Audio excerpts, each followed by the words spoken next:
세상에 떠도는 기묘한 괴담들. 첫 번째 이야기, 실종된 사람들을 찾아다니며 실제로 겪었던 실화괴담. 전 실종된 사람들을 찾는데 꽤 훌륭한 실적을 가지고 있어요. 대부분의 경우에는 그냥 길에서 벗어났던지 작은 절벽에서 미끄러졌거나 돌아갈 길을 못 찾던가 해요. 대다수의 사람들은 제자리에 있어라 라는 옛말을 들어봐서 그렇게까지 멀리 헤매고 있지는 않아요. 하지만 저한텐 그렇게 되지 않았던 두 가지 사건들이 있어요. 그 두 가지 사건들은 나를 무척이나 괴롭혔고 전 이것들을 더 어려운 실종 사건을 풀 때에 동기부여로서 사용하고 있습니다. 첫 번째 사건은 부모님과 함께 산딸기를 따러 나왔던 한 남자아이의 일입니다. 그 남자아이와 여동생은 같이 있었는데 같은 시간에 동시에 실종되었습니다. 듣자 하니 아이들의 부모님이 잠시 눈을 돌린 동안 아이들이 사라졌다고 하네요. 부모님이 아이들을 찾을 수 없어 저희들을 불렀고 저희는 지역을 수색하기 위해 나왔습니다. 우리는 딸 아이 쪽을 꽤 빨리 찾을 수 있었습니다. 그 아이에게 오빠는 어디 있냐고 묻자 곰사나이가 오빠를 데려갔다고 말했습니다. 그녀가 말하길 곰사나이가 그녀의 오빠와 잠시 동안 놀기를 원해서 그 여동생에게 산딸기를 주며 조용히 있으라고 하였답니다. 마지막으로 그녀가 오빠를 보았을 땐 이미 곰사나이의 어깨 위에 타고 있었고 표정 또한 침착해 보였다고 하였습니다. 물론 저희의 첫 번째 생각은 유괴였지만 저희는 이 구역에서 아무런 사람의 흔적도 발견하지 못했습니다. 작은 여자아이도 계속 그가 보통 사람이 아니었고 키가 크며 온몸이 마치 곰처럼 털로 뒤덮여 있고 이상한 얼굴을 가지고 있었다고 주장하였죠. 우리는 몇 주 동안 그 구역을 찾아보았습니다. 이건 가장 길었던 조사 중 하나였지만 우린 아이에 대한 단 하나의 흔적도 찾지 못했습니다. 다른 사건은 어머니와 할아버지를 모시고 하이킹을 나온 한 젊은 여성의 일입니다. 그 어머니의 말에 따르면 딸이 숲에서 더 좋은 경치를 보기 위하여 나무 위로 올라갔고 다시는 내려오지 않았다는 것입니다. 그들은 도움을 구하기 전까지 몇 시간 동안 나무 밑둥에서 그녀의 이름을 부르며 기다렸다고 합니다. 다시 우리는 모든 곳을 찾아보았지만 그녀의 흔적은 어디에서도 찾을 수가 없었습니다. 전 아직도 그녀가 어디로 갔는지 알 수가 없네요. 왜냐하면 그녀의 어머니도 그녀의 할아버지도 그녀가 내려오는 것을 보지 못했으니까요. 몇 번 수색견과 함께 수색을 나갔었는데 절벽을 향해 저를 똑바로 이끌어 가려고 하였습니다. 언덕도 아니고 암벽조차도 아니었어요. 손으로 잡을 데도 없는 순전한 절벽으로 말이죠. 이럴 때는 항상 당황스러워요. 그리고 이런 경우에는 보통 절벽 반대편에서 사람을 찾던가 또는 수색견이 이끌었던 곳에서 몇 마일 떨어진 곳에서 발견되곤 합니다. 물론 여기에 설명은 있지만 여전히 조금은 이상한 것 같아요. 시체 수습에 관련된 한 가지 슬픈 사연이 있습니다. 9살짜리 여자아이가 절벽에서 떨어져 죽은 나무에 몸이 꿰뚫린 사건이 있었습니다. 굉장히 별난 사고였지만 전 아직도 그 아이에게 무슨 일이 일어났는지에 대해서 말해주었을 때 그 아이의 어머니가 울부짖던 걸 평생 잊을 수 없을 것입니다. 그녀가 시체 운반용 기구에 실려 구급차에 들어가는 것을 보았고 내가 한 번도 들어보지 못했던 가장 잊을 수 없는 가슴 아픈 울부짖음을 내보냈습니다. 마치 그녀 주변에 모든 삶이 무너지는 것 같았고 그녀의 일부분이 그녀의 딸과 함께 죽은 것 같았습니다. 그 일이 벌어지고 몇 주 뒤 다른 탐색 구조원에게서 그녀가 자살을 했다는 소식을 들었습니다. 그녀는 딸의 죽음이 있는 한 살아갈 수 없었던 거겠죠. 그리고 또 다른 이야기들이 있습니다. 언젠가 이 구역에 곰들이 나타났다는 보고를 들었기에 다른 탐색 구조대원과 팀을 이뤘던 적이 있습니다. 우리는 등반 여행에서 집으로 돌아왔어야 했던 남자를 찾고 있었는데 우리는 그 사람이 있을 거라 판단되는 장소에 가기 위해서 꽤 험난한 등반을 해야만 했습니다. 그리고 결국 우리는 다리가 부러진 채 작은 크레바스에 갇혀 있던 그 남자를 찾아냈습니다. 하지만 별로 기뻐할 상황은 아니었습니다. 그분은 그곳에 거의 이틀 정도 갇혀 있었고 그의 다리는 명백하게 감염되어 있었습니다. 그 남자를 헬기에 싣고서 한 응급구조대원으로부터 그 남자가 굉장히 큰 슬픔에 잠겨 있다는 이야기를 들을 수 있었습니다. 그는 계속 자기가 얼마나 괜찮게 산을 올라왔었는지에 대해서 이야기하였다고 합니다. 근데 그 환자분이 꼭대기에 올라갔을 때 한 남자가 거기 있었다고 하더군요. 환자분이 말하길 그 남자는 아무런 등반 장비도 없었고 그냥 두꺼운 점퍼와 스키 바지를 입고 있었다고 합니다. 환자분은 그 사람한테 다가갔고 그 남자가 뒤돌아 보았는데 얼굴이 없었다고 했습니다. 그냥 텅 빈 공백 말입니다. 환자분은 깜짝 놀랐고 산을 너무 급하게 벗어나려다가 사고가 일어났다고 하는 것 같았습니다. 환자분은 밤새 동안 그 남자가 산에서 내려와 끔찍한 비명을 질러대는 것을 들을 수 있었다고 하였습니다. 그 환자분의 이야기는 얼마나 오싹오싹하던지 한동안 절 어마어마하게 괴롭혔습니다. 정말이지 그곳에서 그 비명 소리를 듣지 않은 게 다행입니다. 저한테 일어났던 가장 무서웠던 일들 중 하나는 하이킹 그룹에서 떨어져 버린 젊은 여성을 찾는 일이었습니다. 수색견들이 그녀의 자취를 찾아냈기 때문에 우리는 밤 늦게까지 나와 있었습니다. 그리고 우리는 커다란 썩은 통나무 밑에서 몸을 웅크리고 있는 그녀를 찾을 수 있었습니다. 그녀의 신발과 가방은 사라져 있었고 그녀는 충격에 빠져 있었습니다. 다행히 그녀는 아무 부상도 없었기에 우리는 그녀를 부축하고 함께 걸어서 초소로 돌아올 수 있었습니다. 길을 걸어가면서 그녀는 계속 우리 뒤를 바라보며 왜 검정 눈을 가진 거대한 남자가 우리에게 계속 쫓아오냐고 물었어요. 우리는 아무도 보지 못했기에 그냥 충격 때문에 생긴 이상한 증상인가 보다 하고 여겼습니다. 그러나 우리가 초소에 가까워질수록 여자는 더욱더 불안해지기 시작했습니다. 그녀는 저에게 계속 제발 그 남자가 자신에게 인상을 좀 쓰지 않게 해달라 부탁하였습니다. 심지어는 갑자기 멈춰서더니 뒤를 돌아보고는 숲을 향해 소리를 지르며 자기를 내버려 달라고 하더라고요. 자기는 당신이랑 같이 가지 않을 거라고, 우리 또한 넘겨주지 않을 거라고 하였습니다. 우리는 마침내 겨우 그녀를 다시 움직이게 했지만 온 주변에서 이상한 소리가 들리기 시작하였습니다. 마치 기침하는 소리와 같았지만 좀 더 뭐랄까 더 낮고 일정한 소리였습니다. 벌레가 내는 소리하고 비슷하긴 했지만 이걸 어떻게 설명해야 할지 잘 모르겠네요. 초소 근처에 다다르자 그녀가 뒤를 돌아보았는데 눈을 정말 사람이 상상할 수 있는 최대 크기로 벌리고 있었습니다. 그녀는 내 어깨를 잡더니 그 남자가 당신한테 빨리 움직이래요. 당신 목에 있는 흉터가 거슬린대요. 이렇게 말했습니다.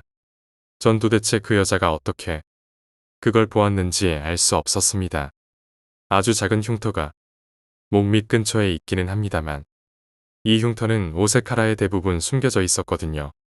그녀의 말이 끝나기 무섭게 이상한 기침 소리가 바로 나의 귀 안에서 들렸고 저는 놀라서 자빠질 뻔했습니다. 그때 놀란 티를 내지 않으려고 그녀를 얼른 초소로 떠밀었었는데 그때 전 정말 그날 밤 그곳에서 떠날 때 얼마나 기뻤는지 얘기는 해야겠네요. 이 이야기가 아마 제가 겪었던 일들 중 가장 희한했던 이야기일 겁니다. 이게 모든 탐색구조부대에 해당되는 일인지는 모르겠는데 저한테 있어서는 입 밖으로 내지 않지만 일상적으로 마주치는 그러한 것입니다. 물론 여러분이 다른 탐색 수색 대원들에게 이것에 대해서 물어보려고 할 수는 있지만 안다고 하더라도 아마 그것에 대해서는 아무 말도 하지 않을 겁니다. 선임들로부터는 이것에 대해 말하지 말라고 지시받았지만 지금 와서는 너무 익숙해져서 더 이상 이상하게 보이지도 않네요. 숲속 깊숙하게 들어가야 되는 거의 모든 사건이 벌어질 땐 말이죠. 그러니까 한 30에서 40마일 정도 얘기하는 겁니다. 어느 지점에서 숲속 한가운데에 계단을 발견하게 됩니다. 그 생김새가 말이죠. 마치 여러분 집에 들어갈 때 사용하는 계단을 그대로 잘라내서 숲속 한가운데 떡하니 놔둔 것 같은 모양이에요. 처음에 이런 것들을 봤을 땐 이게 뭐냐고 물어봤지만 다른 대원들은 그냥 이거에 대해서 신경 쓰지 말라고 그냥 평범한 거라고 하더군요. 제가 물어본 모든 사람들은 다 하나같이 그렇게 대답했습니다. 전 그것들을 확인하고 싶었지만 정말 단호하게 절대로 그것들 근처에 가지 말라고 이야기를 들었기에 확인하진 못했습니다. 지금은 뭐 마주치더라도 거의 무시하고 지나갈 수 있게 되었습니다. 그 일이 너무 자주 일어나거든요. 두 번째 이야기, 불쌍한 영혼들. 공원에서 너에게 다가갔을 때 넌 노숙자 신세처럼 보였어. 옷은 다해지고 눈은 벌겋게 충혈된 채로 코만 훌쩍거렸지. 누군가에게 있어선 연휴 기간은 괴로울 수도 있으니까. 내가 앉은 벤치 옆에 앉자 술 냄새가 코를 찔렀어. 이봐 친구, 어떻게 지내? 난 정중하게 물어봤어. 그닥. 넌 대답했어. 직장에서 잘렸어. 말이 된다고 생각해? 크리스마스 바로 코앞에서 잘렸다고. 여친은 내가 빨리 직장 안 찾으면 집에 쫓겨나게 생겼다면서 계속 쏘아붙인다고. 그걸 내가 모를 거라고 생각하냐고. 친구들한테 죄다 연락해봐도 아무도 도와주지 않으려고 해. 내가 예전에 몇 번씩이나 부탁했다고. 있잖아, 가끔씩 말야. 내가 이 세상에 태어나지 않았더라면 모두 더 괜찮게 살았을까 생각이 드네. 너는 꽤나 놀랐던 것처럼 보였어. 마치 새파란 타인인 사람에게 이렇게 많은 이야기를 털어놔버린 자신을 믿지 못하는 것처럼 말야. 뭐 나는 내가 사람들에게 주는 이런 영향에 익숙하지만 난 알아. 그렇지 않다는 걸. 난 말했어. 들어봐. 아마 믿지 못하겠지만 난 사실 너 같은 사람들을 보살피는 천국에서 온 천사야. 아님 내가 태어나지 않았더라면 어땠을지 내가 보여줄까? 내가 얼마나 모두에게 있어서 필요한 사람인지 알게 될 거야. 난 내 주머니에서 작은 종을 만들어내곤 종을 울렸어. 갑자기 우린 거대한 저택 앞에 서 있었어. 우리 어디에 있는 거야? 네가 물었어. 내 여자친구가 있는 데로 데려왔어. 너 없이 얼마나 내 여자친구가 슬퍼하는지 보자고. 우린 창문을 들여다봤어. 집안은 인상적인 인테리어와 비싸 보이는 가구로 가득 차 있었어. 내 여자친구는 엄청나게 잘생긴 남자와 손을 꼭 붙잡은 채 저녁 식탁 앞에 앉아 있었고 그 남자의 말에 그녀는 웃으며 옆에 앉아있는 너무나도 예쁜 아이들의 머리를 쓰다듬고 있었어. 그치만 나 없이 훨씬 더 괜찮아 보이잖아. 넌 충격에 빠진 채 소리를 질렀어. 진짜 미안해. 우리 딴 사람을 봐보자. 내가 다시 종을 울리자. 우린 내 부모님 집 앞에 와 있었어. 그때 너랑 비슷하게 생긴 한 젊은 남자가 집 밖에서 걸어오고 있었어. 저거 내 동생이야? 하지만 그럴 리가 없는데. 내 동생은 몇 년 전에 죽었단 말야. 굳이 추측해보자면 내가 동생 근처에 있으면서 동생이 운전할 때 과속하도록 영향을 미치지 않아서 살아있는 걸 거야. 난 그때 내 표정을 봤어. 내 부모님이 집 밖으로 나와서 내 동생을 꼭 껴안아주고 미소 짓던 걸 바라보는 너의 표정을. 너에겐 한 번도 그런 식으로 안아주지 않았었는데. 세상에, 빨리 돌아가줘 제발. 1초라도 더 이상 머무르지 못하겠어. 난 종을 울렸고 우린 너의 존재 때문에 모든 게 더 끔찍해진 이 세계로 다시 돌아왔어. 넌 허겁지겁 따라놨고 난 내가 앞으로 어떻게 할지 궁금했어. 약, 총, 아니면 그냥 높은 다리에서 뛰어내릴지도 모르지. 하지만 적어도 내가 이걸 보여준 이상은 넌 더 이상 살아가진 않을 거란 건 알 수 있었어. 그야 아무도 살아남지 못했으니까. 물론 아무것도 사실은 아니었어. 하지만 넌 그게 사실이라고 생각했잖아. 그거 하나면 충분하다고. 난 모자를 벗고 내 뿔에 바람 좀 씌워주면서 계속 걸어갔어. 연휴 기간에 잔뜩 우울해 있는 불쌍한 영혼들을 찾아다니면서 말야. 세 번째 이야기, 제자리. 어느 날 친구의 사촌 언니가 밤에 길을 걷고 있었습니다. 그날따라 안개가 평소보다 심한 날이었는데 길에는 언니 외에는 아무도 없어. 서둘러 발걸음을 옮기고 있었습니다.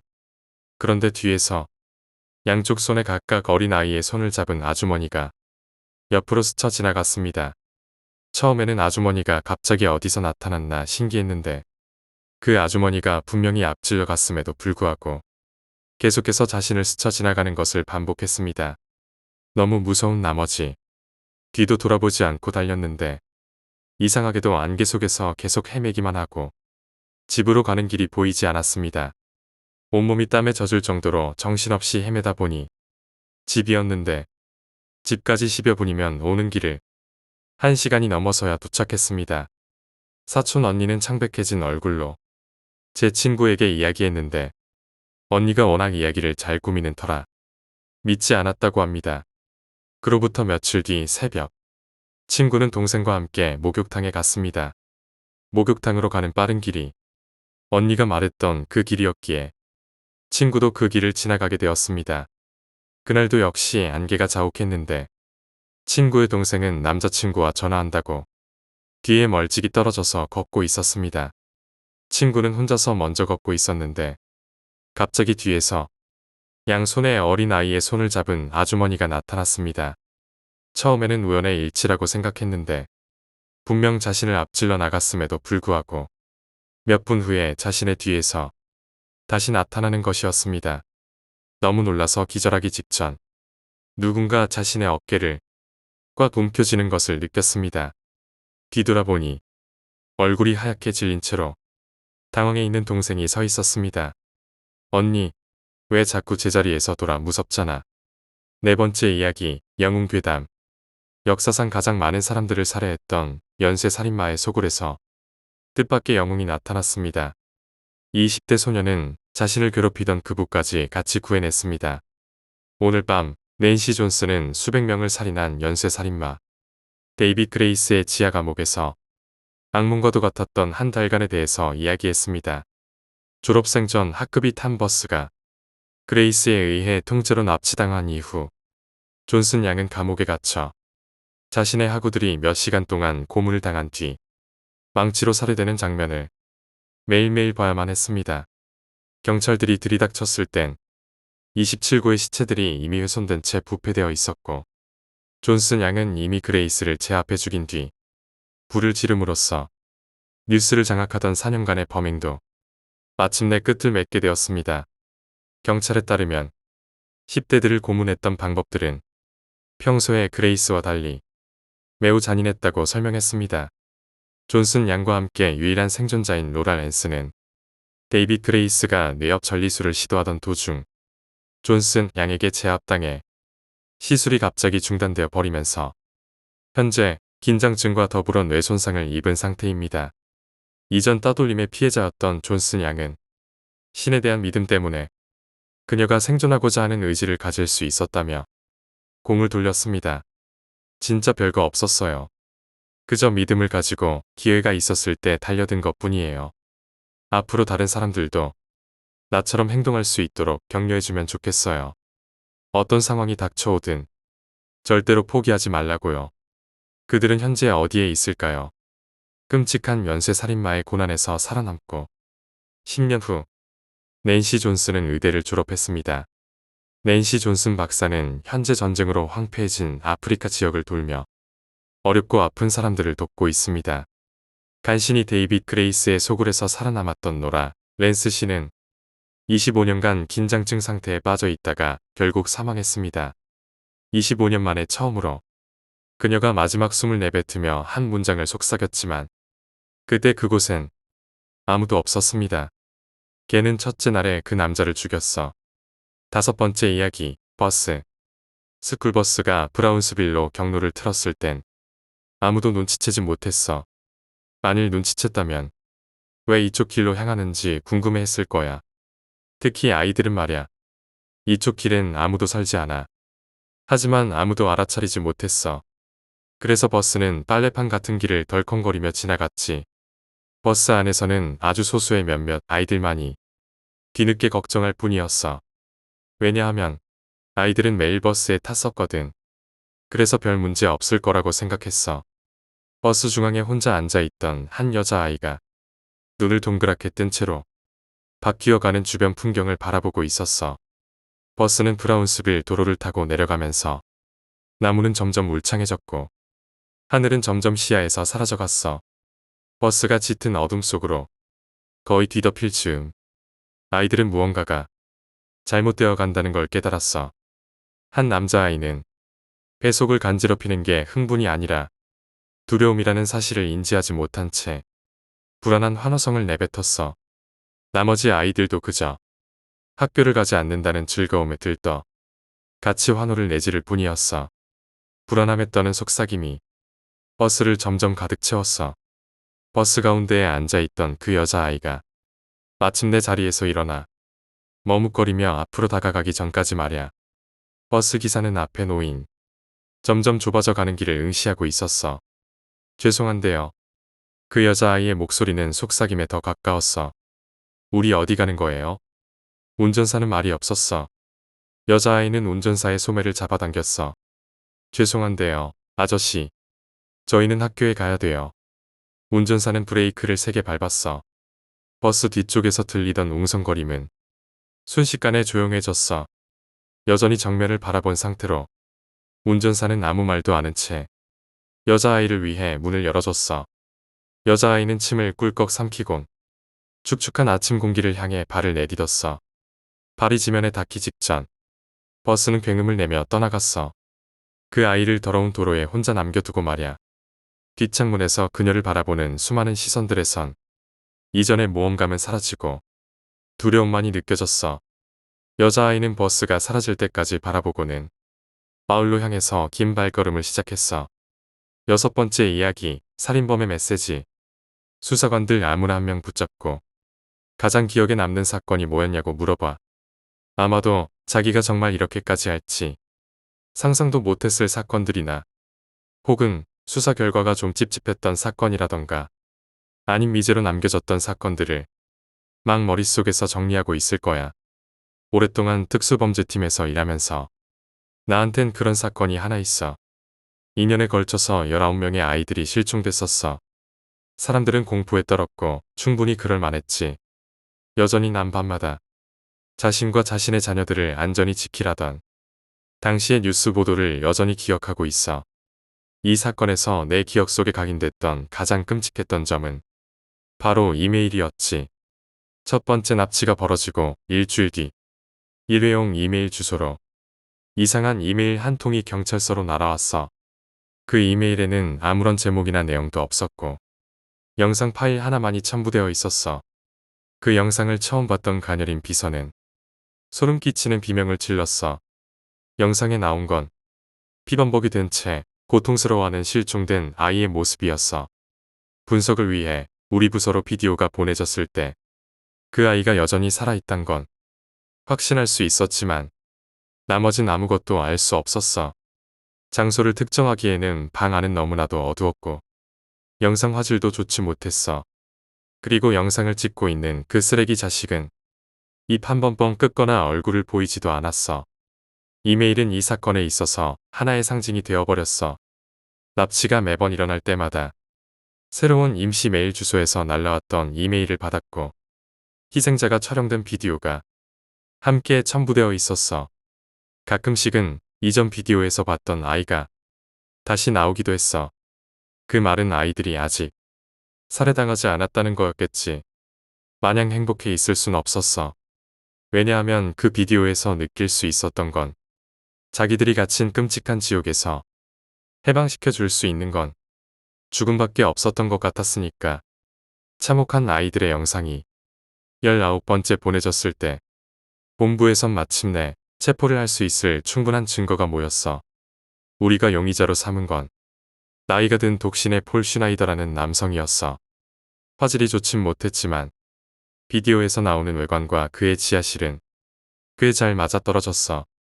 아이들에게 상처를 가하던 도구로 추정되는 물건도 그의 저택에서 발견되었다는 법의학팀의 발언도 있었고 폴은 직업도 같이 사는 가족도 없었기에 알리바이도 없었어. 그는 무기징역을 선고받았고 그가 감옥에 수감되자 납치와 이메일도 종적을 감췄어. 물론 아직까지도 시체를 못 찾았고 지금까지도 그는 범행에 대해 부인하고 있지만 말야. 시간이 흘러 은퇴를 하고 오랜 시간이 흘렀지만 다시 지난 사건을 꺼내 들었어. 왜냐하면 오늘 새로운 이메일을 하나 받았거든. 그 이메일에는 한 장의 사진이 첨부되어 있었어. 우중충한 콘크리트 방, 더럽고 피범벅이 되어 있는 채로 삐쩍 메마른 모습으로 쇠사슬에 묶여있는 성인 남성과 여성의 모습, 그리고 바닥에는 빨간색으로 글씨가 휘갈겨 적혀 있었어. 너희는 잘못 골랐다. 7번째 이야기, 강도괴담. 방송에서 도둑들이 도어락을 여는 수법이 방영된 후 제가 사는 아파트동 엘리베이터 CCTV가 파손되는 일이 있었습니다. 아파트 관리사무소에서는 사진을 입수했으니 자진 신고를 하지 않으면 경찰에 신고하겠다고 2번에 걸쳐 통보를 했습니다. 최후 통보가 떨어진 날, 그날 새벽은 왜인지 이불을 덮어도 방이 으스스한 느낌이 들었습니다. 초침 소리에도 잠을 못 자는 제가 깨지 않을 수 없었습니다. 멍한 정신으로 몸을 일으켜 보니 창문이 열려 있고 인기척이 느껴졌습니다. 바깥의 복도 쪽을 쳐다보니 누가 한 손으로는 방범창을 잡고 한 손으로는 손전등으로 창문 너머를 비추고 있었습니다. 저는 사태를 파악하자마자 비명을 지르며 안방으로 달아났습니다. 어머니께서는 제 비명에 깨셔서 술에 취한 사람일 거다부터 시작해서 마누라가 집에 안 들여보내줘서 깽판을 부린 거다. 그렇게 농담을 들어놓으셨습니다만 저는 도저히 안심할 수 없어서 그날은 잠을 이루지 못했습니다. 어머니도 불안해하는 제가 걱정되신 모양인지 이문에서 자고 와라. 택배가 와도 절대 문을 열어주지 마라. 그렇게 신신당부하셨습니다. 어머니께서 그 사건에 대해 아파트 관리사무소에 얘기를 하니 관리사무소 측에서는 범행에 열악한 수법을 들어 별로 위협적인 도둑은 아니라고 했습니다. 오히려 평소에 누가 절 좋아하는 사람이 없냐며 스토커일 가능성도 있다고 했습니다. 사실 그런 말이 더 기분이 나빴습니다. CCTV를 망가뜨린 청년은 관리사무소에 자진 신고를 했고 그쪽 일은 잘 마무리될 예정이라고 합니다. 하지만 저는 아직 불안합니다. 그 청년이 제가 창 너머로 마주친 범인이 아닐 가능성이 있다고 했거든요. 절도범이건 스토커건 안심할 수는 없는 이야기 아니겠습니까? 제 집은 아버지가 안 계시고 여자만 둘이라서 유사시에는 제대로 대응할 수가 없습니다. 오늘은 사촌 오라버니께서 어머니의 부탁으로 방범창을 손을 봐주러 왔는데 저는 방범창 위쪽을 보고 오싹했습니다. 나사 2개가 풀려 있었습니다. 사촌 오빠가 방범창을 흔들자 들썩거리며 흔들렸습니다. 방송에서는 펜치로 방범창을 부러뜨리는 장면을 방송한 바가 있다며 문단속을 철저히 하라는 안내를 했습니다. 분명 범인은 그 시각 창으로 들어오려 하고 있었습니다. 문고리를 하나밖에 잠그지 않은 문을 내버려 두고 굳이 창으로 말입니다. 어머니는 이번 일요일 바깥쪽에 방범창을 하나 더 달고 문고리를 바꾸시기로 했습니다. 관리사무소에서는 아파트동에 도둑이 들었으니 조심하라고 방송을 하겠다고 합니다. 도둑질 당할 뻔했을 때에는 조용하던 옆집 개가 지금 지진이 참 야속하기만 합니다. CCTV를 망가뜨리고 자수한 청년은 그때 당시 술에 취한 상태였는데 술에 취한 상태에서 생각 없이 부쉈다고 합니다. 갓군을 제대한 젊은 남자라고 하는데 어머니께서는 그 사람을 잠정 범인으로 지목하고 계십니다. 부디 일요일까지는 별 일 없었으면 좋겠습니다. 문득 한 일화가 생각났습니다.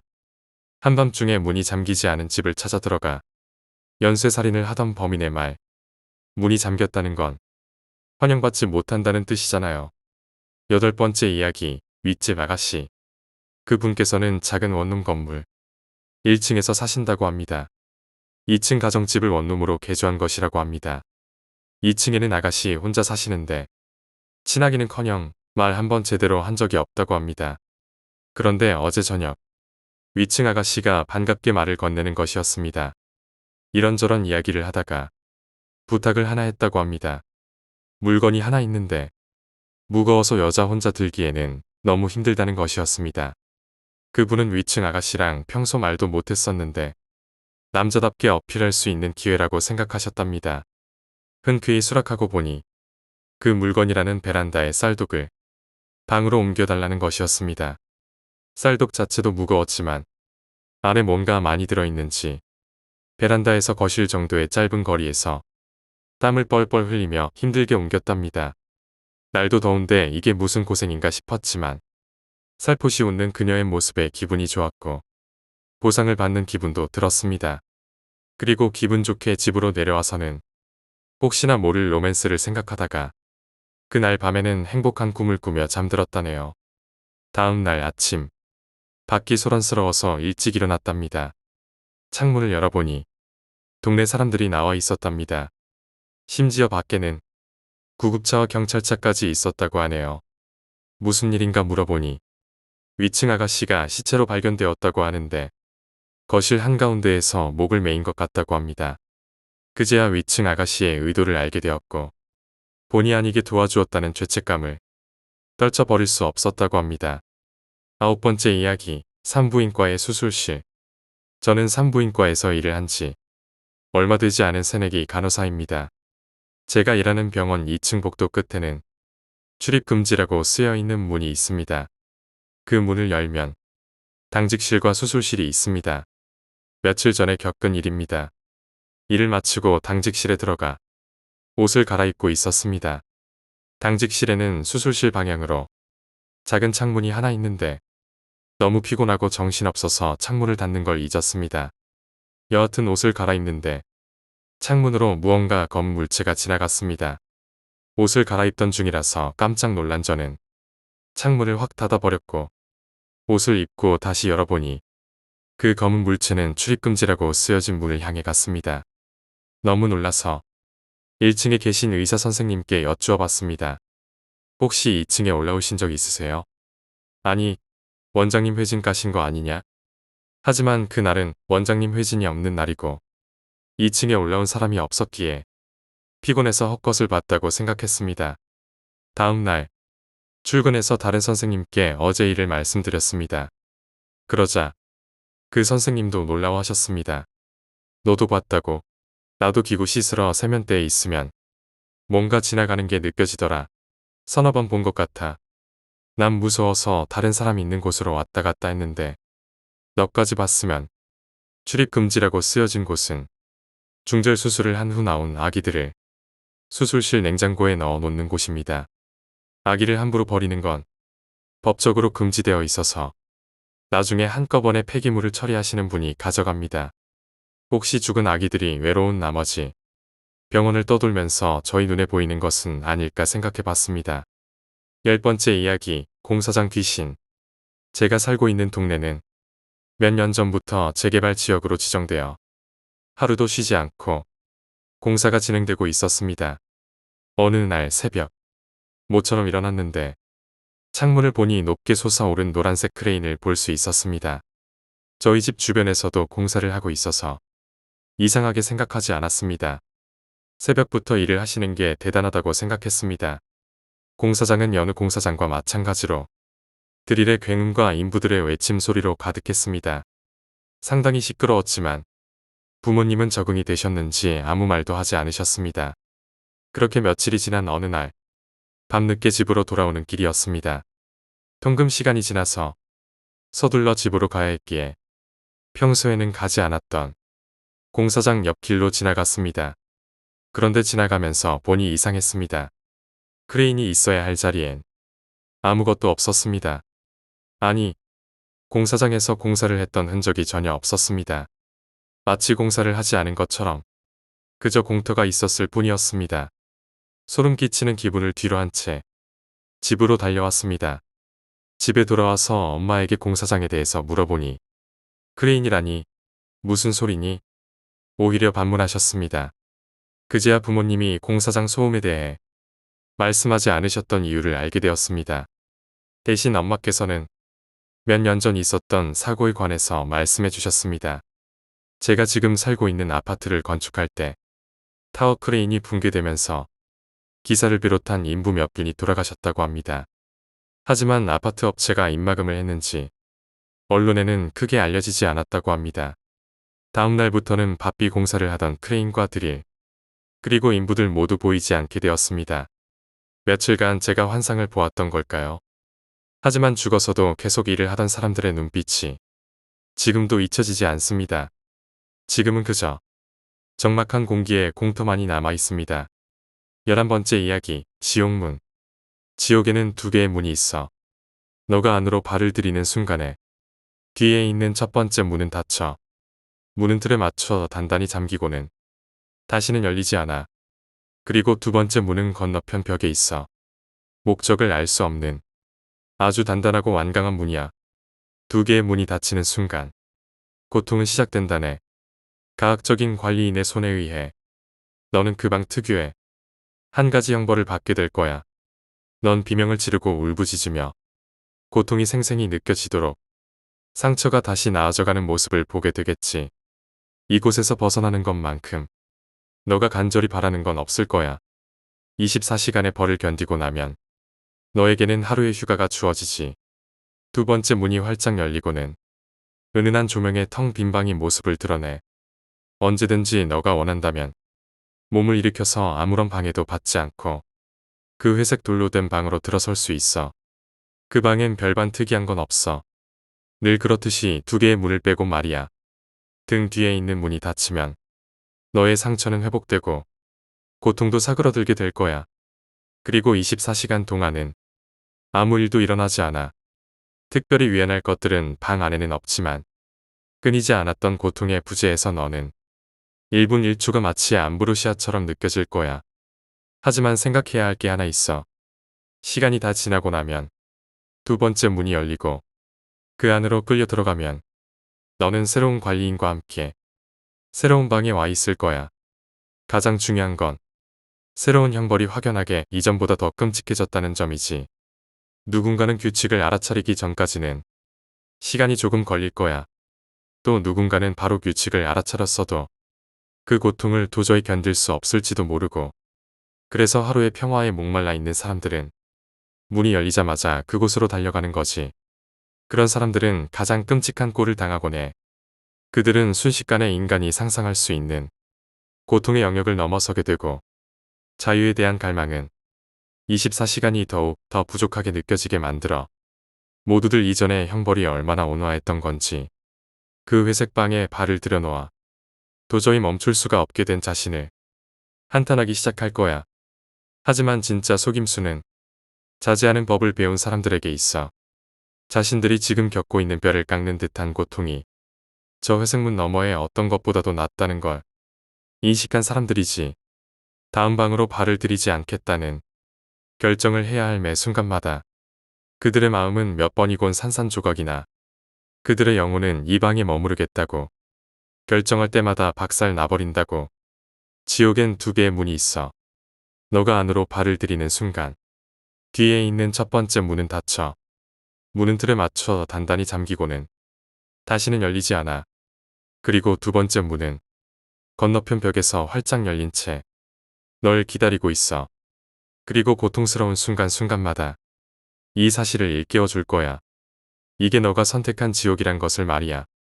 12번째 이야기, 폐가의 귀신. 대학교에서 겪은 일입니다. 저희 학교는 지방에 있어서 주변에 산이 많습니다. 산이라고 하기에는 낮고 언덕이라고 하기에는 높은 그런 애매한 산들입니다. 그런 산 속에 폐가가 하나 있습니다. 학생들에게 유명한 폐가라서 선배들도 잘 알고 있던 것 같습니다. 선배들에게 폐가의 이야기를 들었을 때 저와 친구는 여자임에도 불구하고 왠지 가보고 싶다는 호기심이 생겼습니다.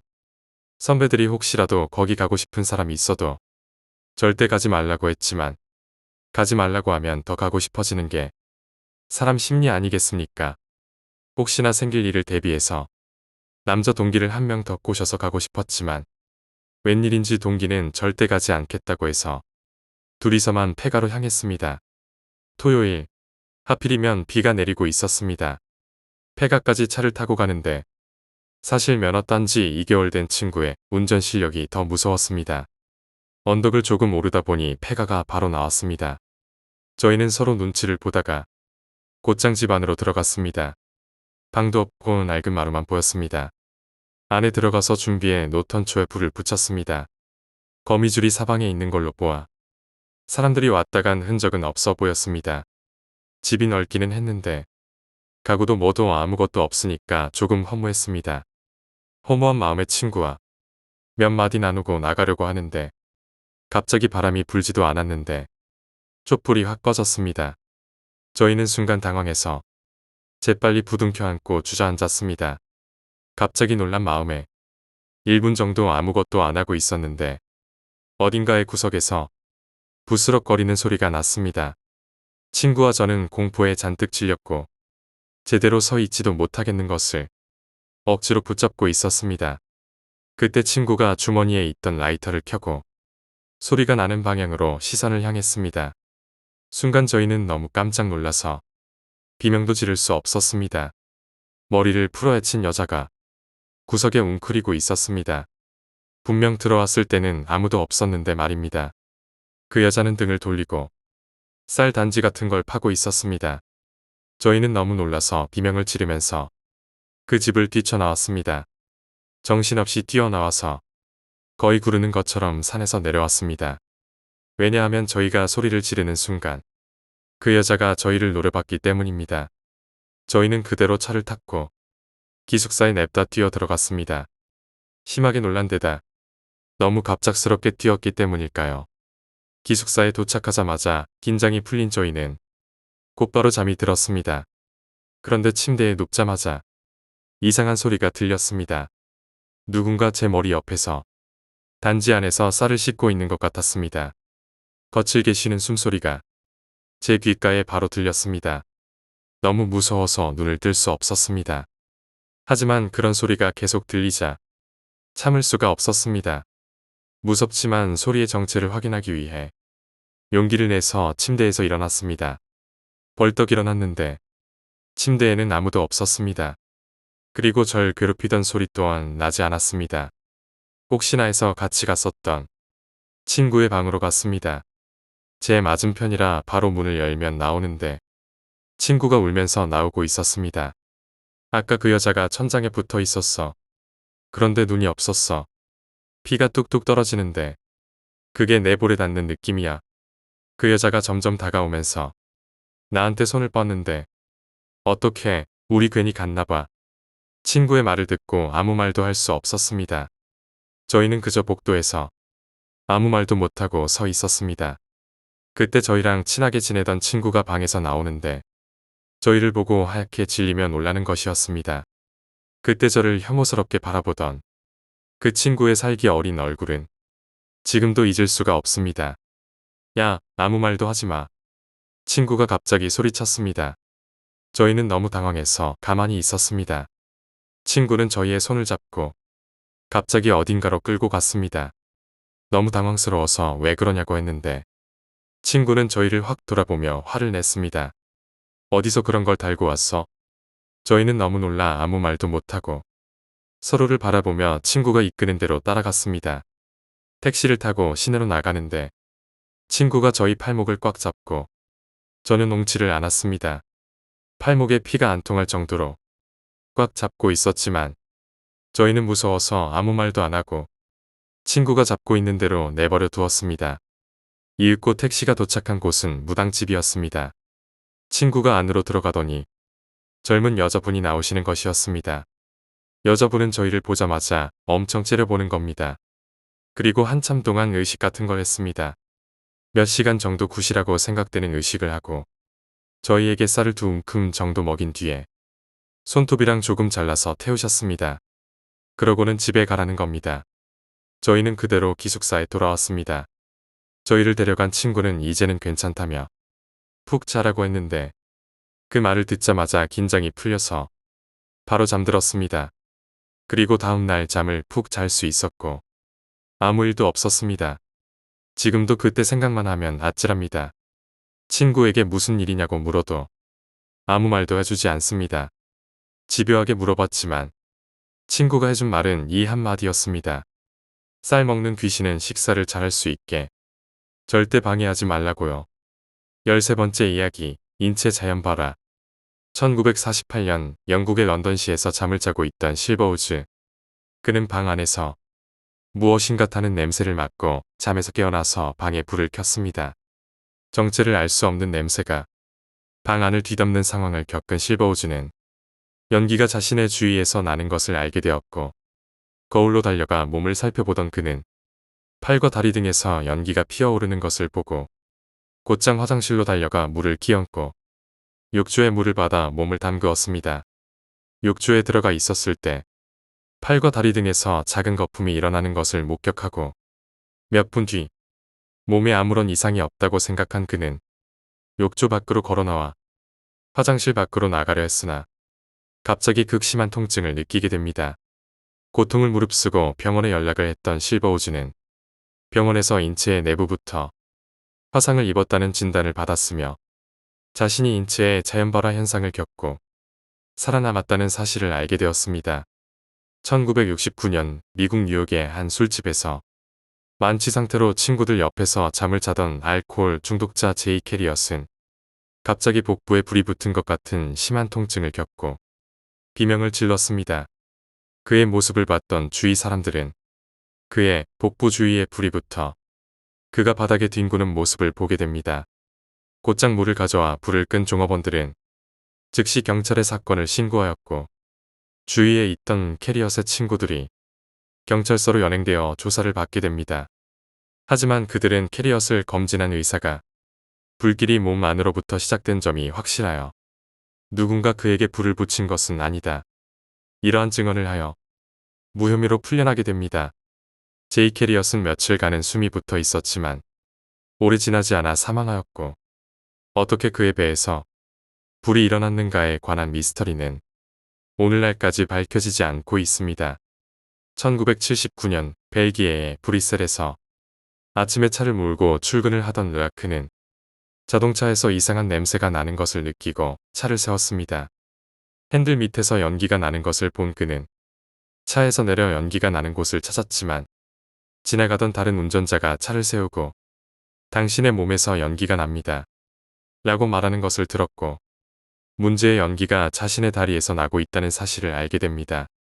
그때 바지를 걷고 연기가 나는 부위를 본 르아크는 짙은 연기가 나는 곳을 찾았으나 아무런 통증을 느낄 수가 없었으며 그때 연기가 몸 전체로 번지기 시작했고 그는 자신의 손가락 끝이 불타는 듯 뜨거워지는 것을 느껴 주위 사람들에게 도움을 요청하였습니다.